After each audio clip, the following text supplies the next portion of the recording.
ولا وقت ممدود فطر الخلائق بقدرته ونشر الرياح برحمته وبدد بسطور میدان ارض بسم اللہ الرحمن الرحیم رب اشرح لی صدری ویسر لی امری واحلل عقدۃ من لسانی یفقهوا قولی الذي قال الله انما يريد الله ليذهب عنكم الرجس اهل البيت ويطهركم تطهيرا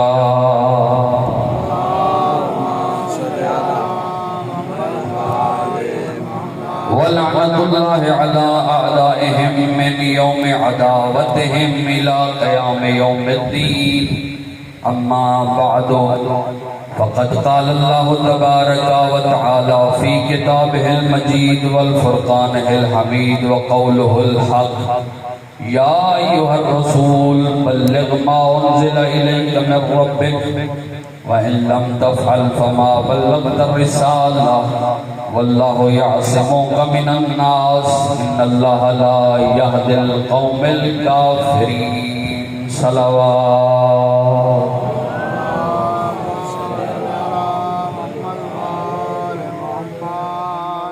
تمام ہم اس خالق العباد اللہ کے لیے وقف ہے جو لائق حمد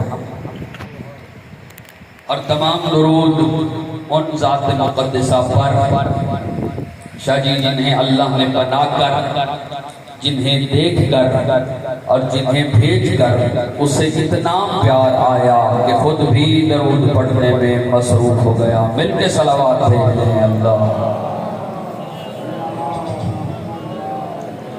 حضرات ذوالوقار محبان آل اطہار شیعان حیدر کرار ساکنان بزم معرفت سرمستان میکدہ ولایت میں نے آپ کے سامنے قرآن کریم کی ایک آیہ مجیدہ کو پڑھنے کا شرف حاصل کیا جس میں ارشاد باری تعالیٰ ہو رہا ہے اے میرا انتہائی قرب میں بسنے والا رسول شدت کے ساتھ تبلیغ کر اس امر کی جو تیری طرف نازل کیا جا چکا ہے اور میرا حبیب ولایت علی کو پہنچاتے ہوئے لوگوں سے نہ ڈر اور میرا حبیب اگر کوئی نہیں مانتا تو نہ مانے مانتا ہے تو اس کا فائدہ کوئی نہیں مانتا تو نہ مانے ہم کافروں کی ہدایت کرتے ہی نہیں توجہ فرما رہے ہیں ظاہر سامعین محترم موضع اکبر کے غیور سامعین گرامی قدر توحید پہنچائی ہے محمد مصطفیٰ حج پہنچایا محمد مصطفیٰ نماز پہنچائی محمد مصطفیٰ روزہ پہنچایا محمد مصطفیٰ کل کا کل دین پہنچایا ہے میرے رسول لیکن اللہ نے کبھی اپنے حبیب سے یہ نہیں کہا کہ میرا حبیب توحید کی تبلیغ کر بیدار ہو کے سوچے میرا حبیب حج کی تبلیغ کر میرا حبیب نماز کی تبلیغ کر لفظ تبلیغ صرف آیا ہے ولایت علی کے لیے توجہ فرما رہے ہیں لفظ تبلیغ صرف آیا ہے ولایت علی کے لیے اس لیے کہ خدا جانتا ہے کہ نماز تک تو ہر کوئی پہنچ جائے گا لیکن نماز علی تک نہیں پہنچا سکتی ہائے ہائے بیدار ہو کے سوچا میں کسی کو نماز سے چھوٹ نہیں دے رہا میری بات سمجھنے کی کوشش کیجیے گا نماز تک تو ہر کوئی پہنچ جائے گا نماز علی تک نہیں پہنچا سکتی پہنچا سکتی ہے پہنچا سکتی ہوتی تو پہنچا چکی ہوتی ہائے ہائے لیکن اگر کوئی علی تک پہنچ جائے تو علی خود بخود نماز تک پہنچا دیتا ہے بسم اللہ بیدار ہونا سنیے گا علی خود نماز تک دیکھیے نہ جانے کیسا رشتہ ہے اس کا اور علی کے درمیان یہ چاہتا ہے کہ وہ مانا جائے وہ چاہتا ہے کہ یہ مانا جائے تاکہ میں جانا جاؤں کس مزاج میں بیٹھ کے سن رہے ہیں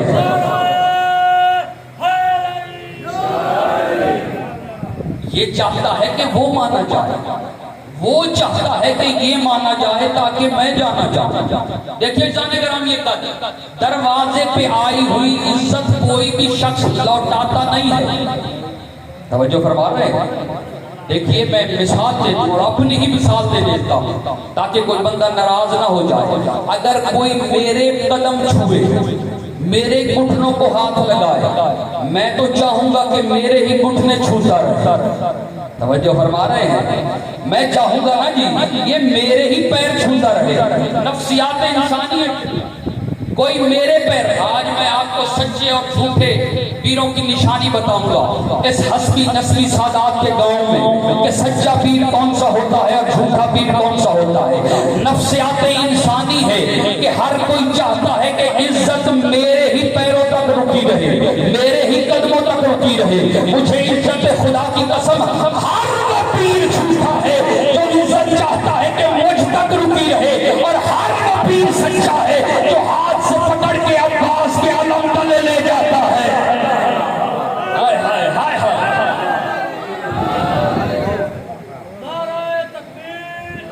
مل کے بھائی مل کے۔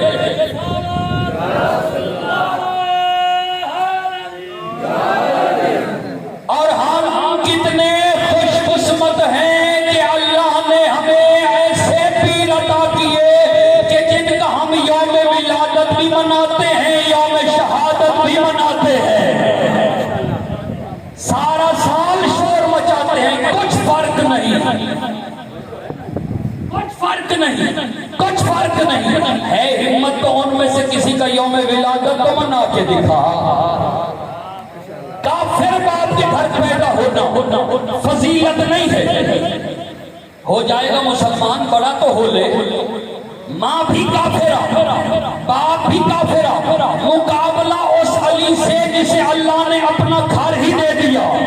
بھائی بیدار ہو کے سنو اکبر والو، مقابلہ اس علی سے۔ یہ شور مچاتے ہیں کہ یا علی مدد نہ کہا کرو، یا علی مدد نہ کہا کرو، فقط یا اللہ مدد کہا کرو۔ ارے مولوی تجھے سمجھ ہی نہیں آئی، اتنی سی بات نہیں سمجھ آئی؟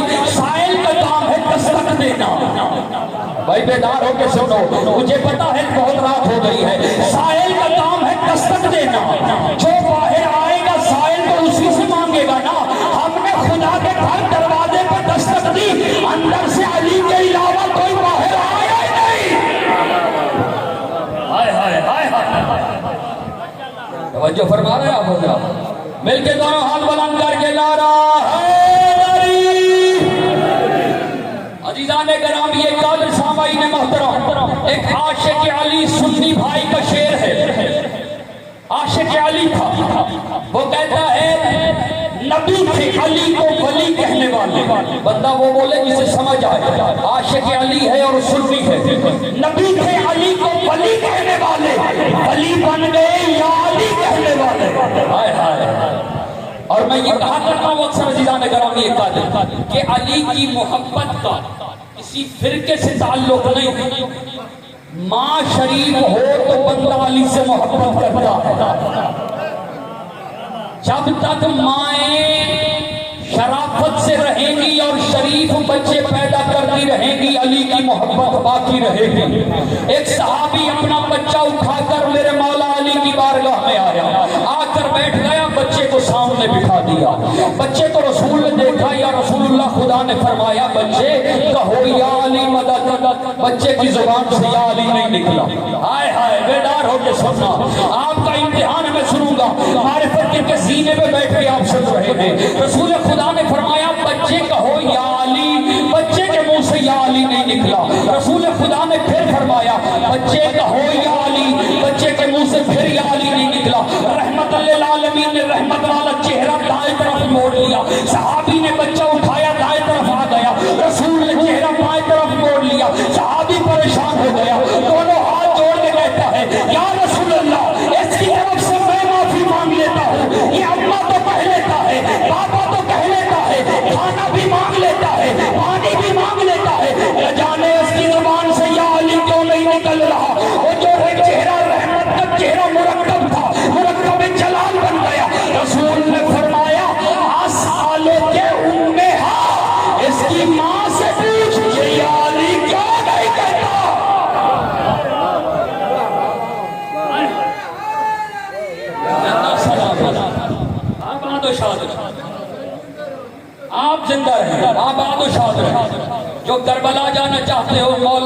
اسی ذات کے صدقے تمہیں کربلا لے جائے۔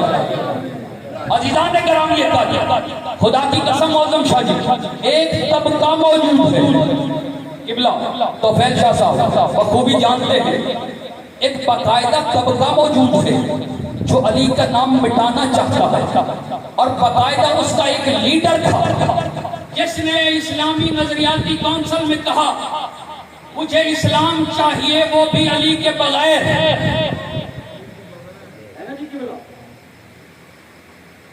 داڑھی مونڈ شرم بھی نہیں آتی ایسے بندے کو مرد مومن مرد حق کہتے ہوئے۔ پہلے سعودیہ کو لوٹا، عشر زکات کمیٹیاں بنائی، زکات کمیٹیاں بنائی، 15ویں دن عمرے پہ جاتا تھا کہ میں پاکستان میں اسلام نافذ کر رہا ہوں۔ پھر خیال آیا کہ ایران کو بھی لوٹوں، پہنچ گیا ایران، لیکن اسے یہ اندازہ نہیں تھا کہ وہاں بادشاہ کی حکومت نہیں فقیر کی حکومت ہے۔ ہائے ہائے بیدار ہو کے سننا، وہاں بادشاہ کی حکومت نہیں فقیر کی حکومت ہے، وہاں تخت پہ نہیں بیٹھتا فرش پہ بیٹھتا ہے۔ آیا آقا خمینی کی بارگاہ میں، کہتے آقا میں پاکستان میں اسلام نافذ کرنا چاہتا ہوں۔ انہوں نے کہا یہ بتا پاکستان کا کل رقبہ کتنا ہے؟ اس نے بتایا 7,96,096 مربع کلومیٹر۔ آقا خمینی نے پوچھا یہ بتا تیرا قد کتنا ہے؟ اس نے کہا جی 5 فٹ 11 انچ۔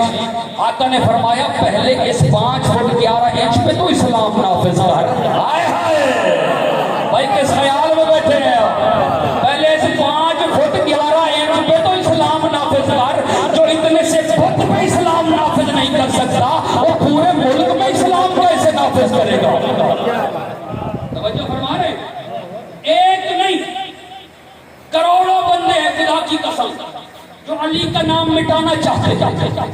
اس نے میٹنگ بلوائی اور کہا مجھے اسلام چاہیے علی کے بغیر۔ اس کا ایک خان سامہ تھا جو اہل سنت سے تعلق رکھتا تھا۔ میں نے پہلے بھی عرض کیا علی کی محبت کے لیے قبلہ سنی شیعہ ہونا ضروری نہیں، صرف حلالی ہونا ضروری ہے۔ اتنا بڑا ڈکٹیٹر کون بولے اس کے سامنے؟ سارے مولوی چپ تھے۔ کسی نے ایک میٹنگ میں کہا تھا گالی دے کر کہ کون ہے وہ فلاں جو کہتے ہیں کہ بی بی حق لینے گئی دربار میں۔ علامہ عرفان حیدر آبادی نے کتابیں اٹھائیں، صحیح مسلم، صحیح بخاری، سنن ابن ماجہ، سنن ابن نسائی، تفسیر در منصور لا کے سامنے رکھ دی۔ کہا ابھی کچھ فلاں تو یہ ہیں باقی کراچی سے بھیج دوں گا۔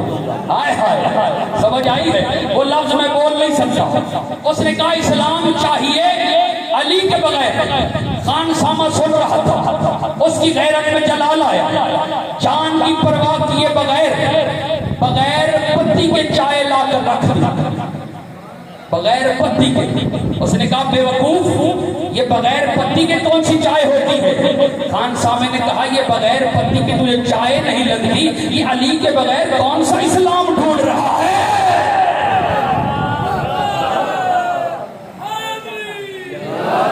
ایسے نہیں، علی کا نام لینا ہے تو با جماعت لینا ہے۔ علی کا نام تقسیم نہیں کرتا، علی کا نام جمع کرتا ہے۔ دونوں ہاتھ بلند کر کے نعرہ زندہ سلامت آباد و شاد، آپ زندہ سلامت۔ عزیزان گرامی سامعین محترم، سعودیہ عرب میں ایک مسجد جس کا نام تھا قبلہ جانتے ہو مسجد رد الشمس، جو کبھی کوئی عمرے پہ گیا ہے یا حج، جب لوگ وہاں جاتے تھے نا جی انتظامیہ کو بڑی پریشانی تھی، لوگ وہاں جا کر پوچھتے تھے یہ مسجد کا نام رد الشمس کیوں ہے؟ وہ بتاتے تھے یہاں سورج پلٹایا گیا، وہ مسجد جہاں علی نے نماز کے لیے سورج پلٹایا تھا اس مسجد کا نام تھا رد الشمس۔ انہوں نے کہا جی یہاں سورج پلٹایا گیا تھا۔ وہ پوچھتے کہ کس نے سورج پلٹایا؟ انہیں بتانا پڑتا کہ علی نے سورج پلٹایا۔ انہوں نے اس پریشانی سے مسجد کو ہی گرا دیا، نہ مسجد ہوگی نہ علی یاد آئے گا۔ ہائے ہائے، یہ جو عمرے میں جاتے ہیں نا، پورے سعودیہ میں پھرنے کی اجازت ہے. تم ریاض میں جا سکتے ہو، تم قطیف میں جا سکتے ہو، تم مدینہ میں جا سکتے ہو، لیکن اگر تم صرف نہیں جا سکتے نا تو خیبر میں نہیں جا سکتے. کیوں؟ اس لیے کہ خیبر میں جاؤ گے تو علی یاد آئے گا. ہائے ہائے، بیدار ہو کے جملہ سننا. جس نے جملہ گرایا شکایت والی نجف سے کروں گا. تم غدیر جاؤ گے تو غدیر یاد آئے گا، خیبر جاؤ گے تو خیبر یاد آئے گا. اب یار علی پہ جاؤ گے تو وہ کنواں دیکھ کے علی یاد آگا. میں کہتا ہوں ارے بدبختو، اگر تم چاہتے ہو کہ علی کا نام مٹا دیا جائے تو پھر دو کام کرو. ایک تو پوری دنیا سے مسجدیں گرا دو، ایک خانہ کعبہ گرا دو. اس لیے کہ اگر مسجدیں باقی رہی تو علی کی شہادت یاد آئے گی، علی کعبہ باقی رہا تو علی کی ولادت یاد آئے گی.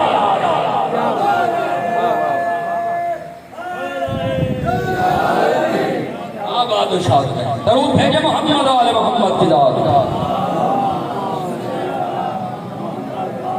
دیکھیے کچھ بندے درود پڑھ رہے ہیں اور کچھ بندے پڑھنے والوں کو دیکھ رہے ہیں. یہ درود ایسی عبادت ہے جس میں وہ لا شریک بھی شریک ہوتا ہے. توجہ فرما رہے ہیں. پچھلی صدی کا بہت بڑا عالم دین ہے اہل سنت بھائیوں کا، مولانا مودودی. ایک سکول میں ان کا وزٹ رکھا گیا.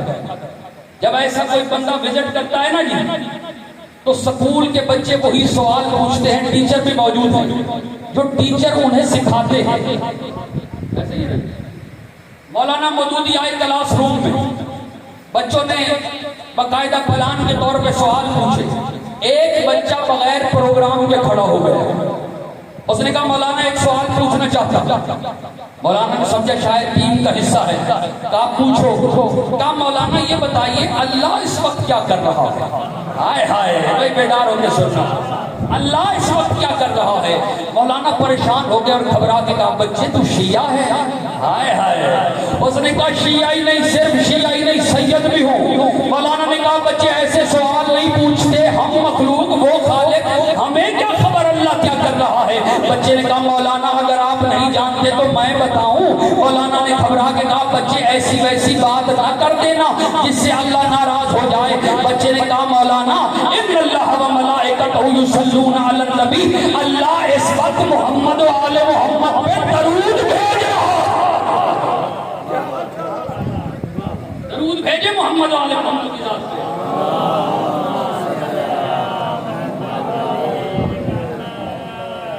درود قبلہ دو دعائیں ہیں ایسی جن کے بغیر آپ کی نماز نامکمل ہے. ایک بات میں یہاں عرض کر دوں، میرا حق ہے کہ نماز قبول ہوگی تو باقی اعمال قبول ہوں گے.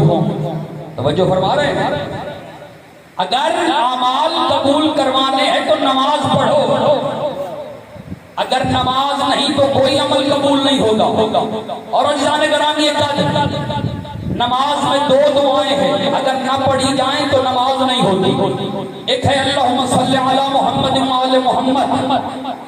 اگر یہ دعا مشرک بھی مانگے نا تو اللہ رد نہیں کرتا. ہائے ہائے، یہ دعا درود ایسی دعا ہے اگر کوئی مشرک کافر بھی مانگے کہ پروردگارہ محمد و آل محمد پہ درود بھیج تو اللہ رد نہیں کرتا.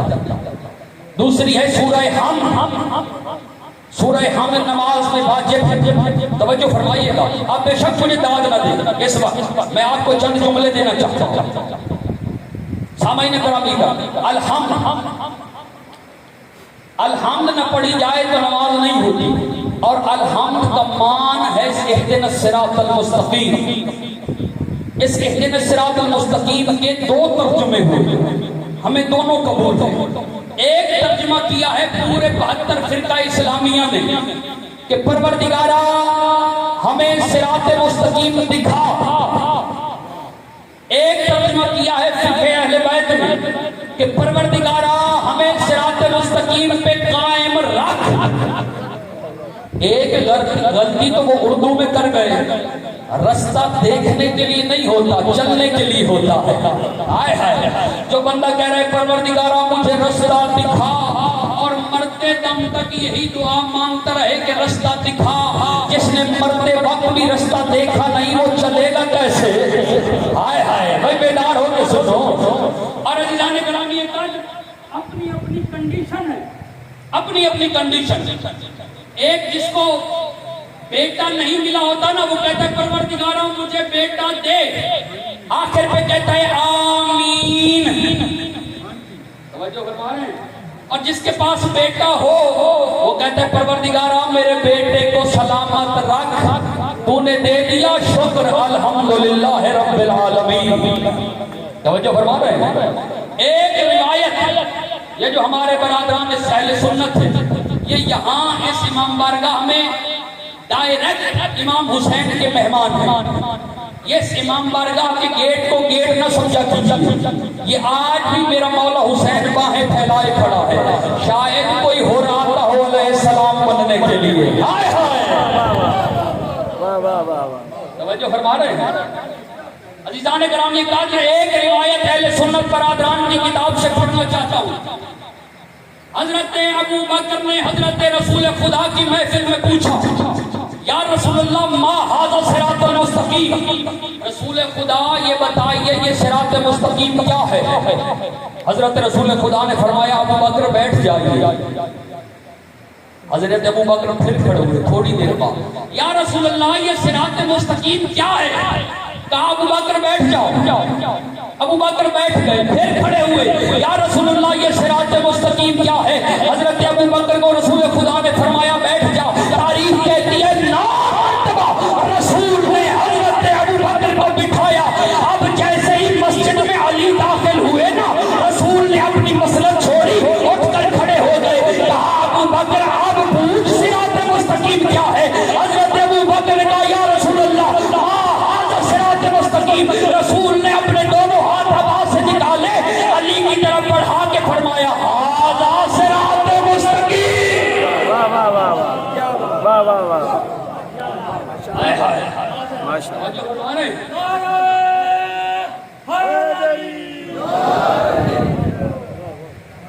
زندہ و سلامت رہیں، آباد و شاد رہیں. عزیزان کرام یہ قدر سامعین محترم، صراط مستقیم اگر ابھی بھی کسی کو سمجھ نہیں آئی نا، بے شک میرے ساتھ صراط مستقیم کے لفظ گنے: صاد، رے، الف، توئے، الف، لام، میم، سین، تے، قاف، یہ، میم، 12. آئے ہائے تو بھائی کس خیال میں بیٹھے ہو اکبر والو؟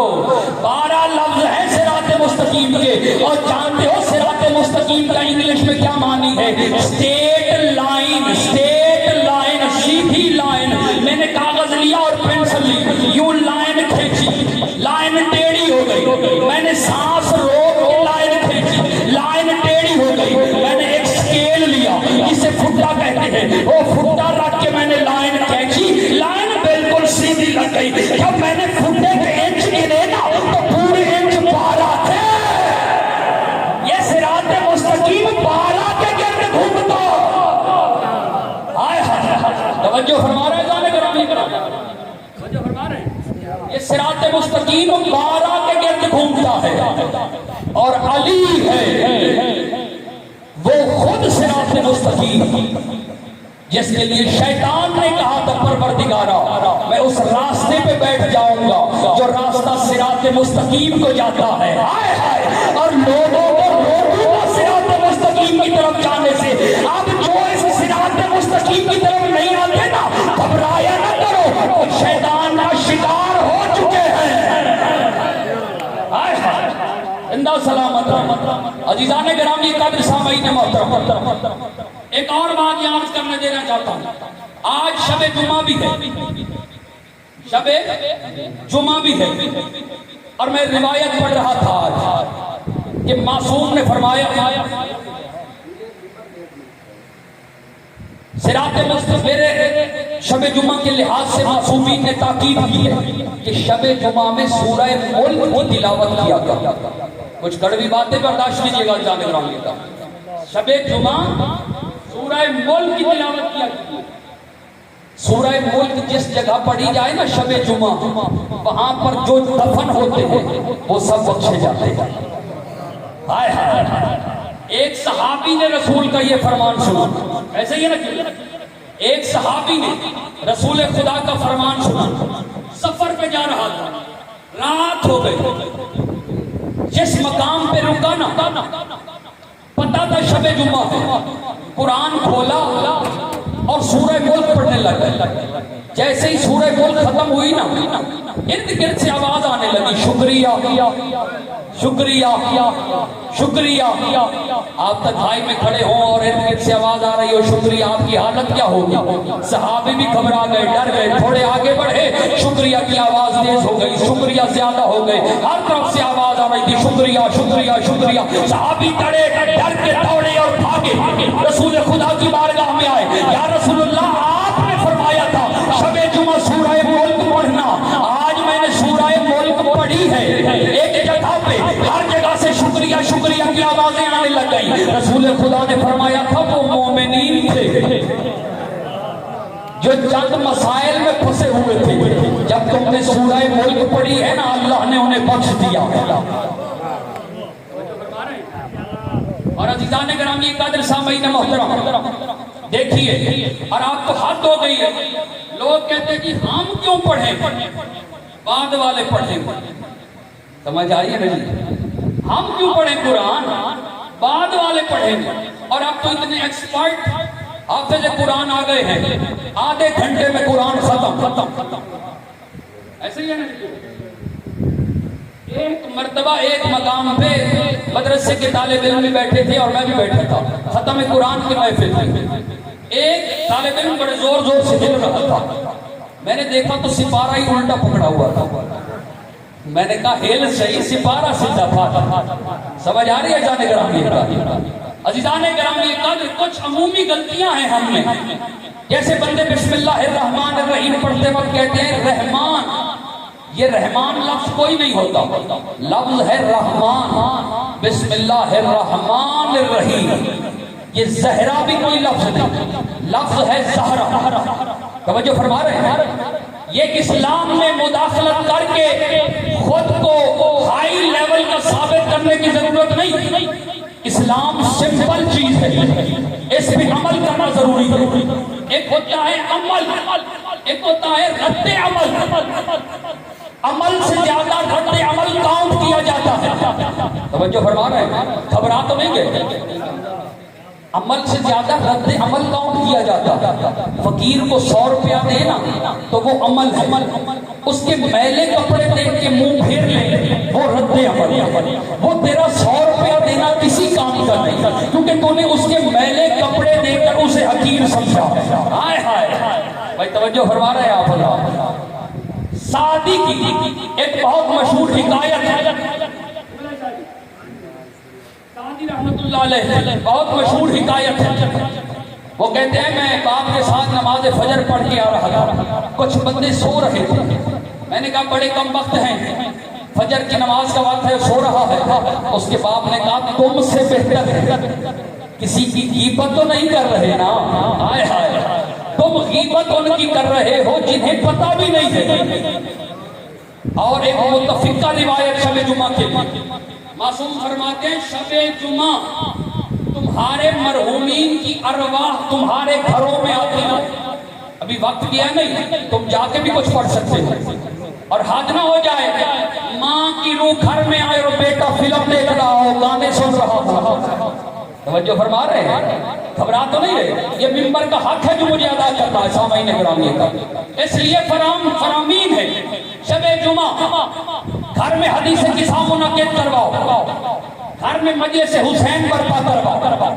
سامعین گرامی کا ایک اور ہم میں کلیش پیدا ہو گیا ان دنوں، جو بندہ عزاداری کرواتا ہے نا، بڑے بڑے ذاکر بڑے بڑے علماء بلواتا ہے، وہ کہتا ہے جی میں بڑا عزادار، حسین کی عزاداری پہ خرچ کر، لیکن اس نیت سے نہیں کہ کہو میں بہت بڑا عزادار۔ توجہ فرما رہے ہیں، کچھ بندے بہت بڑے ماتمی بن جاتے ہیں، کہتے ہیں جی میں تو بڑے ٹاپ کا ماتمی ہوں، مجھے نماز کی کیا ضرورت ہے، اور کچھ بندوں کی نمازیں زیادہ ہو جاتی ہیں تو انہیں ورشپ پوائزننگ ہو جاتی ہے، ایک ہوتی ہے فوڈ پوائزننگ، سمجھ رہے ہیں، خوراک کا ہیضہ، ایک ہوتا ہے عبادت کا ہیضہ، انہیں عبادت کا ہیضہ ہو جاتا ہے، میں بڑا نمازی ہوں میں ماتم کیوں کروں، سمجھ آ رہی ہے جانے گرامی؟ یہ ماتم کرنا چاہیے لیکن قمیض اتار کے نہیں کرنا چاہیے. میں نے کہا کبھی کعبے کا چکر تو لگا. ہائے ہائے بیدار ہو کے سننا. مرد کا پردہ ناف سے لے کر گھٹنے تک واجب پردہ ہے. اتنا پردہ ہونا تو اللہ کی نماز بھی ہو جاتی. توجہ فرما رہے ہیں؟ مولوی کہتا ہے کہ ماتم تو نہیں ہونا چاہیے, مجلس ہونی چاہیے, رونا چاہیے, ماتم نہیں ہونا چاہیے. ایک باقاعدہ منظوم طریقے سے سازش چلی کہ ان کی عزاداریوں کو بند کرو, ماتم داریوں کو روکو. انہوں نے طریقہ کیا اپنایا کہ ان شیعوں کو ختم کرو تو ماتم داریاں ختم ہو جائیں گی, یہ جلوس ختم ہو جائیں گے. ایک مضبوط پلان کے تحت ایک تنظیم بنائی گئی, ہر طرف ٹارگٹ کلنگ کی گئی, بم دھماکے کیے گئے. کبھی کوئٹہ میں مومنین کو مار جاتا رہا, کبھی کراچی میں مومنین کو مارا جاتا رہا, کبھی لاہور میں علماء کو مارا جاتا رہا, کبھی ملتان میں مومنین کو مارا جاتا رہا. انہوں نے کہا عرفان حیدر کو مار دیتے ہیں مجلسیں ختم ہو جائیں گی, ناصر عباس کو مار دیتے ہیں مجلسیں ختم ہو جائیں گی, ماتم داریاں بند ہو جائیں گی. محسن نقوی کو مار دے مجلسیں ختم ہو جائیں گی, ماتم داریاں بند ہو جائیں گی. مجلسوں میں دھماکے کرا دے ماتم داریاں بند ہو جائیں گی. میں کہتا ہوں کم بختو تمہیں ہر سال ہر جگہ پہ اتنا مجمع دیکھ کر اربعین میں کروڑوں مومنین دیکھ کر احساس نہیں ہوتا اتنی دنیا یزید کے نام پہ جینا نہیں چاہتی جتنی حسین کے نام پہ مرنا چاہتی.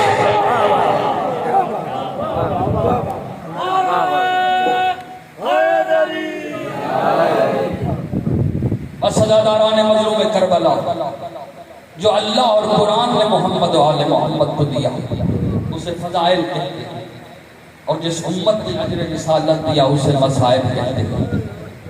سامعین گرامی قدر عزاداران مظلوم کربلا اس نیت سے رویا کہ تیرے یہ آنسو مظلومہ فاطمہ زہرا کے بیٹوں کے زخموں کا مرہم بنتے. روایات میں ملتا ہے جب عزادار روتے ہیں نا, بی بی ان آنسوؤں کو ایک رومال میں محفوظ کر کے لے جاتی ہیں, اپنے بچے حسین کے زخموں میں بنتی ہیں. ہر زخم ٹھیک ہو جاتا ہے, صرف 2 زخم ٹھیک نہیں ہوتے. ایک عباس کے بازوؤں کا زخم, ایک زینب کی چادر کا زخم. اجرکم اللہ, اجرکم اللہ. خدا اٹھتی ہوئی آوازوں پہ رحم کرے عزاداران مظلوم کربلا. عزاداروں امام فرماتے ہیں ایسے رویا کر جیسے جوان بیٹے کے لاش پہ بوڑھی ماں بہن کر کے روتی ہے. عزاداروں جب قافلہ چلا ہے نا مدینے سے, ساری حویلی پریشان تھی, صرف مطمئن تھی تو صغرا مطمئن. ہر بی بی پریشان تھی, اللہ جانے حسین مجھے لے کر جائے گا یا نہیں لے کر جائے گا. عزاداروں کسی مزدور نے جناب زینب سے پوچھا, بی بی آپ کا بھائی سفر پہ جا رہا ہے, آپ اپنے بھائی کے ساتھ جاؤ گی؟ سنو کہ بی بی نے کیا جملہ کہا اگر حسین مجھے نہ لے گیا نا, ایک دروازے سے حسین کا گھوڑا جائے گا, دوسرے دروازے سے زینب کا جنازہ جائے گا, لیکن میرا شوہر عبداللہ بیمار ہے اور میرا بھائی حسین وقت کا امام ہے, نہ جانے حسین مجھے لے کر جاتا ہے یا نہیں لے کر جاتا. عزاداروں ایک بی بی نے جناب ام کلثوم سے پوچھا, اور جو بے اولاد بیٹھے ہو جھولیاں پھیلا کر بیٹھنا, بی بی ام کلثوم سے پوچھا, بی بی آپ کا بھائی سفر پہ جا رہا ہے, کیا آپ اپنے بھائی کے ساتھ جاؤ گی؟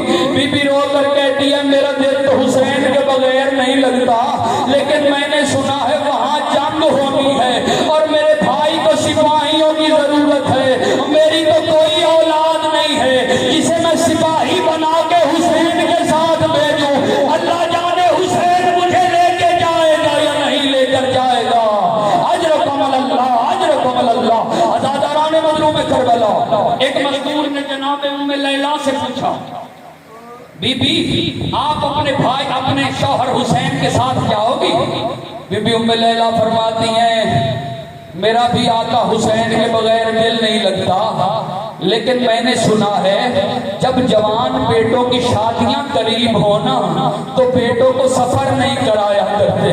میرے اکبر کی شادی کو چند دن رہ گئے ہیں, اللہ جانے میرا سردار مجھے لے کر جائے گا یا نہیں لے جائے گا؟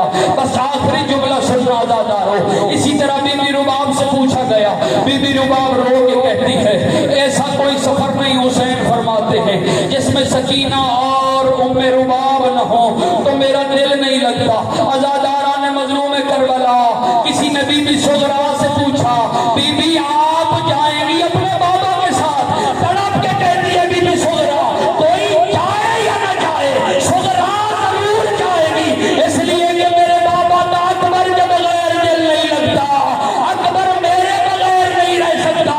عزاداروں اس وقت قیامت آ گئی جب عباس دوڑتے ہوئے حسین کے پاس آئے، مولا اب تیاری رک گئی ہے۔ حسین نے فرمایا ابھی تو سفر شروع نہیں ہوا، کہا مولا اب وہ بیٹھ گئی ہے جس کا نام فہرست میں نہیں تھا۔ عزاداروں مولا عباس کہتے ہیں آقا میری مجبوری ہے، وہ بادشاہ کی بیٹی ہے، میں کنیز کا بیٹا ہوں، میں تو صغرا کو نہیں اتار سکتا۔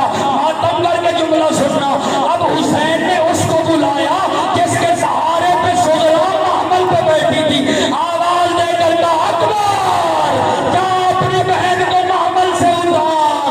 عزاداروں جب جوان بھائی روتے ہیں نا بہنوں سے برداشت نہیں ہوتا، اکبر آ کے صغرا کے محمل کے ساتھ رونے لگ گیا، رونے کی آواز بہن کے کانوں پہ پڑی، تڑپ کے محمل سے اتری، کہتی اکبر تو نہ رو، میں تو تیرے لیے جانا چاہتی تھی، اکبر تو روتا ہے تو میں نہیں جاتی۔ عزاداروں بی بی رو کے کہتی اکبر ایک منت کرتی ہوں، اکبر کہتے ہیں حکم کر، بی بی کہتی ہے نہیں منت کرتی ہوں، کہا کیسا حکم کیسی منت؟ کہا اکبر اگر تیرے سہرے پہننے سے پہلے تیری مہندی لگنے سے پہلے صغرا مر جائے اپنی بارات میری قبر پہ لے آنا، صغرا سمجھے گی میں نے اکبر کو مہندی لگائی، میں نے اکبر کا پلو باندھا۔